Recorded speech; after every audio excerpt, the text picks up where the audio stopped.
Halo,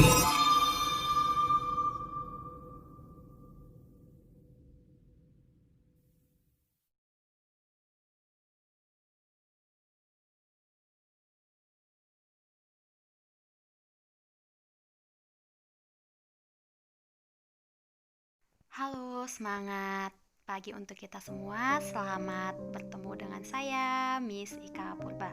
Nah, pada pertemuan kali ini kita akan membahas materi mengenai nilai mutlak. Sebelum masuk ke materi, Miss mau kasih sebuah ilustrasi terlebih dahulu pada peraturan baris berbaris. Jika dikatakan maju 4 langkah, maka dia akan berada sejauh 4 langkah di depan dari posisi semula.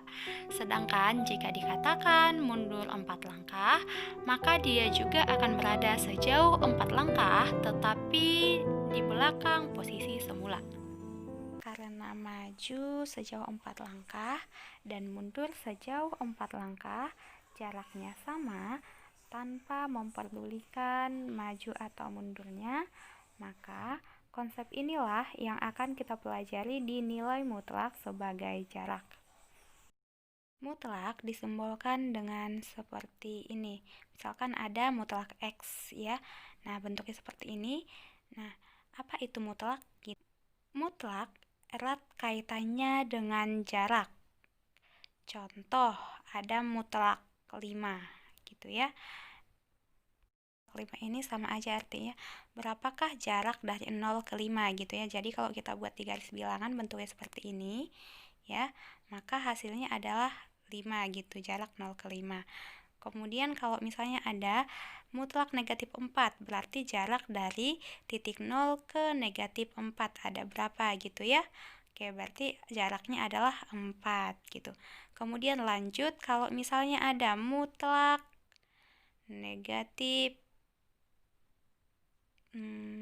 7 gitu ya, maka itu sama dengan jarak dari 0 ke negatif 7 ya, negatif 7. Oke, itu jaraknya adalah 7 seperti itu ya. Oke, nah perhatikan dulu untuk mutlak 5 adalah 5, mutlak negatif 4 adalah 4, mutlak negatif 7 adalah 7. Jadi sederhananya, mutlak itu adalah alat untuk mempositifkan bilangan negatif ya. Kalau dia sudah positif ya tetap positif. Nah, misalnya angka 0 ya tetap 0. Oke, paham ya?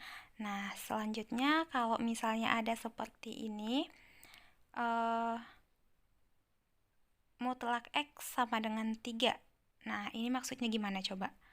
Nah, berarti ini jaraknya 3 dari titik 0 ya. Jadi kita buat titik 0, boleh dia berpindah ke kanan, boleh berpindah ke kiri sejauh 3 langkah gitu ya.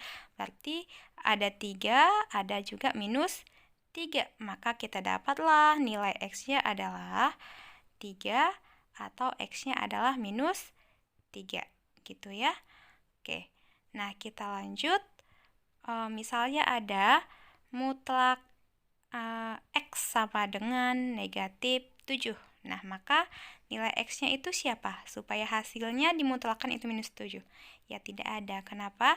Karena kalau misalnya sudah dimutlakan, ya, hasilnya itu sudah pasti positif, tidak akan mungkin negatif, ya. Kita lanjut. Jika mutlak X kurang 5 sama dengan 6, maka si X-nya itu adalah berapa gitu ya. Bisa kita gambarkan di garis bilangan, berarti jarak dari 5 ke si X itu sama dengan 6 gitu ya. 5 ke si X, X itu berapa gitu, berarti 6 langkah ke kanan, 11 ya.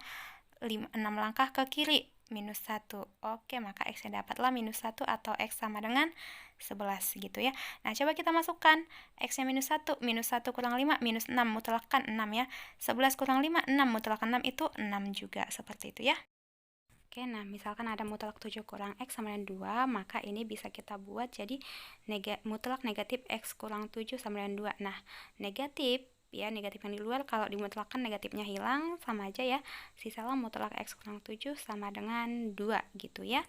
Nah, selanjutnya kalau misalnya sudah sama dengan 2, tinggal kita buat ke garis bilangannya. Artinya jarak dari 7 ke X adalah 2 Ya, ke kanan 9 ya, 2 ke kiri adalah 5 gitu. Maka dari sini dapatlah nilai X-nya adalah 5 dan 9.